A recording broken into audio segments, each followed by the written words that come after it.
जिस समय ये दिशा देखी कि प्रभु राम ने जब आवाज लगाई है माता इस वन में अकेली आप घूम रही हो, भोले बाबा को कहां छोड़े आई हो। इतनी बात कहने के बाद में सती जी को सीता जी का रूप समझना भारी पड़ गया और सोचने लगी, हे भगवान, ये तो वास्तव में ही भगवान थे। मैंने अपने पति की बात नहीं मानी, मैंने बड़ा गलत करा।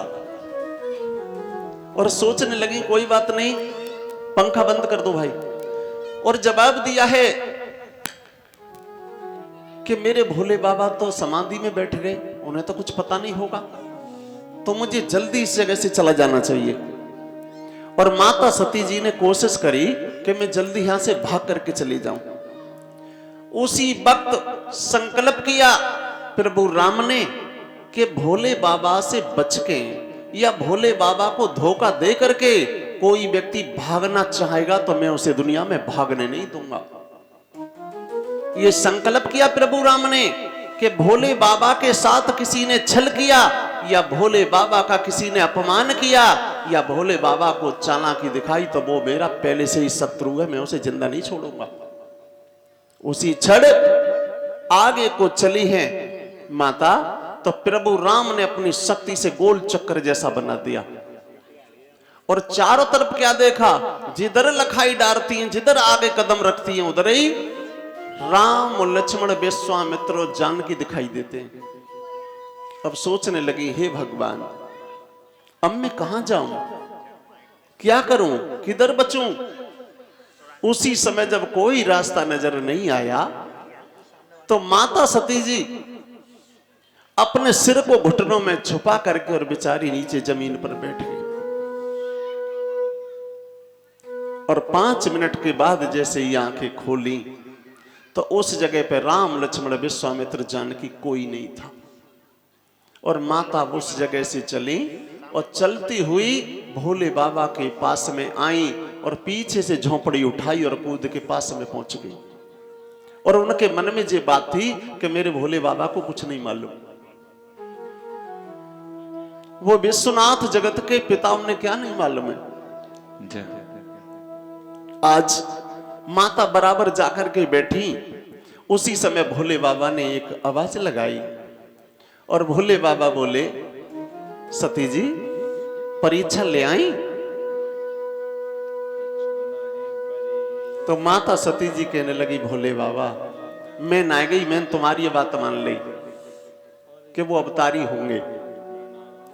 भोले बाबा कहने लगे, तुम ना गई? अरे जवाब दो भोले बाबा, तुम्हारी कसम मैं ना गई। समझ गए भोले बाबा, आज के बाद ये मेरी स्त्री विश्वास के योग्य नहीं है। और इसने माता सीता का रूप धारण किया। मैं सीता जी को मां का दर्जा देकर के उनकी पूजा किया करता हूं, तो आज के बाद ये मेरी अर्धांगिनी नहीं, मेरी मां बन चुकी है। जब तक ये जीवित रहेगी मैं हमेशा इसे मां की दृष्टि से ही देखूंगा। भक्तों, इतनी बात कहने के बाद भोले बाबा कैलाश पर्वत पर पुनः से फिर समाधि लगा करके बैठे और मन ही मन में संकल्प कर लिया कि देवी आज के बाद तो मेरी मां बन चुकी हो। ये संकल्प करके बैठ गए भोले बाबा। लेकिन क्षमा करना भक्तों, भोले बाबा की झूठी कसम भी खा गई और माता झूठ भी बोल गई, राम की परीक्षा लेने भी चली गई। लेकिन भोले बाबा ने अपनी पत्नी को मारा पीटा नहीं, नहीं कोई गाली दी, ना कोई तेज सुर में बात की और नहीं उन्होंने डांटा और नहीं मारा। कितना बड़ा ज्ञान होगा भोले बाबा के अंदर, खुद विचार करो।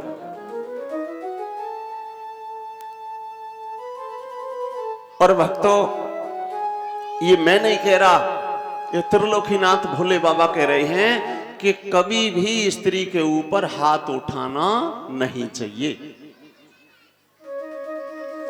अब ये बात सुनने के बाद कुछ भाइयों के मन में ये बात आती होगी कि अगर स्त्री ऐब कर रही हो तो क्या करें, मारे पीटे ना।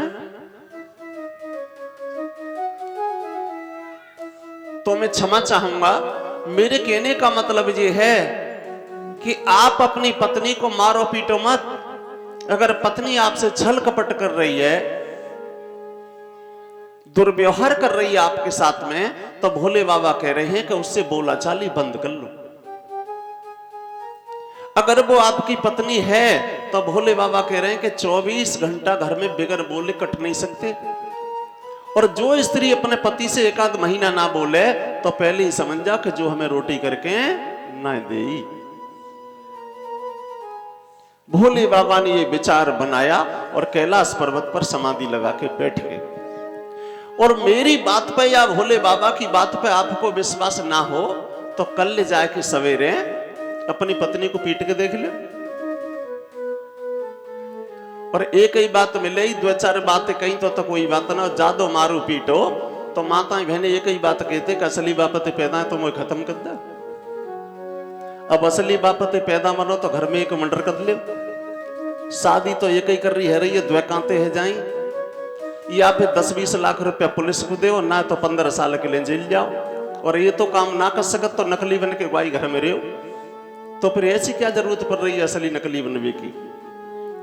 इसीलिए भोले बाबा की बात मान लो कि स्त्री के ऊपर कभी हाथ उठाना नहीं चाहिए। आज भोले बाबा समाधि लगा करके बैठ गए, माता भी बराबर में बैठ गई, लेकिन भोले बाबा ने अपनी पत्नी से कुछ नहीं कहा, केवल मन ही मन में संकल्प किया। तो भक्तों में एक बात और कहनी चाहता हूं आपसे, बुरा मत मानना। एक कुत्ता तो होता है पालतू और एक कुत्ता होता है फालतू। कुत्ता दो तरीका के होते हैं। अगर फालतू कुत्ता है तो आपकी इच्छा है तो आप उसकी एक आध रोटी डाल दो, एक आध गस्सा डाल दो, और चाहे आप उसे पीट दो, उसकी बेचारे की कोई नहीं सुनता, क्योंकि वो कुत्ता कौन सा है? फालतू। और एक कुत्ता होता है पालतू। तो पालतू कुत्ता की पहचान ये होती है कि उसके गले में एक पटार बंधी हुई होती है। और पालतू कुत्ता के लिए अगर आपने मारा पीटा हल्का सा और कुत्ता ने एक बार आवाज लगाई तो निकल के उसका मालिक आ जाता है और कहता है हाँ भाई इसके ऊपर हाथ मत उठा देना, ये पालतू है, फालतू नहीं है। तो मेरे कहने का मतलब है कि चाहे माताएं बहनें हों चाहे भाई हों, ये जो गर्दन हमारी है ये सोनी नहीं होनी चाहिए, गर्दन में कुछ ना कुछ जरूर होनी चाहिए। और मैं तो ये कहूंगा अगर मेरी बात आप मान जाओ तो सबके गले में रुद्राक्ष की माला होनी चाहिए। रुद्राक्ष की माला के बारे में मैं बताता हूं। शंकर भगवान कह रहे हैं कि जिसके गले में 108 दानों की माला होगी किसी भी परिस्थिति में उसकी अकाल मृत्यु नहीं होगी। और ये रुद्राक्ष जो है ये शंकर भगवान के आंसुओं से बना हुआ है। अगर रुद्राक्ष की माला कोई 2-3 महीना लगातार पहले उससे जाप भी ना करे, उसके मन में इतनी करुणा आ जाएगी कि आप अपने बच्चे को डांटोगे तो वो रो सकता है, लौट करके आपसे कुछ नहीं कहेगा। और शंकर भगवान बता रहे हैं कि ओम का मतलब है गंगा। जो व्यक्ति ओम का जाप करता है तो आप ऐसे समझ लो कि वो प्रतिदिन गंगा में स्नान कर रहा है और वो पवित्र है। और जो भस्म लगाते हैं हवन कुंड की हम लोग मस्तक से, भस्म का मतलब है यमुना। जो व्यक्ति प्रतिदिन अपने माथे पे भस्म लगाता है तो वो गंगा का, यमुना का, कृष्ण जी का, राम का प्रिय भक्त है। ये भस्म बता रही है, भोले बाबा कह रहे हैं। और जो रुद्राक्ष जो है, इस रुद्राक्ष के लिए नाम दिया है भोले बाबा ने सरस्वती। ये रुद्राक्ष इसके गले में होगा तो माता सरस्वती उसके कंठ पर, उसके हृदय में हमेशा वास करेंगी और उसके पास कभी ज्ञान की कमी नहीं होगी। इसीलिए मेरे कहने का मतलब है माताएं बहनें और भाइयों कि हर व्यक्ति के गले में रुद्राक्ष की माला होनी चाहिए। आप कृष्ण भगवान की पूजा करते हैं तो बैजंती की माला होती है, उनको सच्चे मोती भी बोल देते हैं, तुलसी की भी माला होती है। और श्रोताओं अलग अलग देवताओं की माला बताई जाती हैं, लेकिन जो शंकर भगवान की माला है रुद्राक्ष की, शंकर भगवान कह रहे हैं कि ये माला कभी भी अपवित्र नहीं होती। इस माला को लेकर के कहीं भी चले जाओ, आप शमशान घाट चले जाओ, कहीं भी जाओ, ये माला कभी अपवित्र नहीं होती। और शंकर भगवान कह रहे हैं कि इस माला में कोई परहेज नहीं होता, और रुद्राक्ष की माला से आप किसी भी देवी देवता का जाप कर सकते हो इस माला से, ये शंकर भगवान बता रहे हैं। लेकिन आपसे एक बात मैं और बता दूं कि भोले बाबा ने कहा है कि रुद्राक्ष की माला को सिद्ध करने के हिसाब से शिव पुराण में 45 मंत्र दिए हैं। तो आप कभी भी रुद्राक्ष की माला लेकर के ऐसे धारण नहीं करें।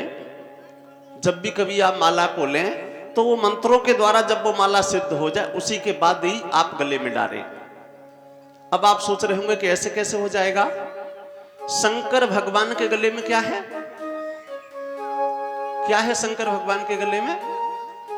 सर्प। और वो काय का काम कर रहा है? माला का। और हमारे और आपके पास आ जाए तो काय का काम करेगा? काल का काम करेगा। इसका मतलब है कि शंकर भगवान का वो सर्प जो है वो सिद्ध है, वो नहीं काटेगा। और हमारे पास जब सर्प आ जाएगा तो वो काल का काम करेगा। इसीलिए मेरे कहने का मतलब है कि जब वो चीज सिद्ध हो जाती है तो फिर वो काल का काम नहीं करती, वो ज्ञान का और धर्म का काम करती है। इसीलिए आप माला को अपने आप लेकर के नहीं पहने। तो क्षमा करें माताएं, बहनें और भाइयों, कथा कहां चल रही?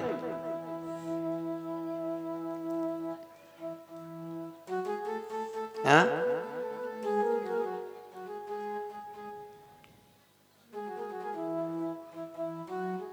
अरे अभी तो 1 मिनट भी ना हुई। 1 साल में तो तुम कतई पोता भेज देते होगे, मुझे लगता है पूरी कथा पे। क्षमा करे, कथा वहीं चल रही थी कि भोले बाबा समाधि लगा करके बैठ गए, मन में संकल्प करके, और माता सती जी बराबर में बैठ गई। और भोले बाबा यूं ही समाधि लगाए रहे। उसी क्षण बताया जाता है श्रोताओं, माता पार्वती ने यह कहा सती ने, हे प्रभु मैं आपसे कुछ पूछना चाहती हूं। भोले बाबा बोले, क्या पूछना चाहती हो बताओ? जवाब दिया है, पूछना मैं ये चाहती हूं कि संसार में सबसे ज्यादा पवित्र जगह कौन सी है? तो भोले बाबा बोले कि बैठो मेरी नदिया पे। नादिया पर बैठा के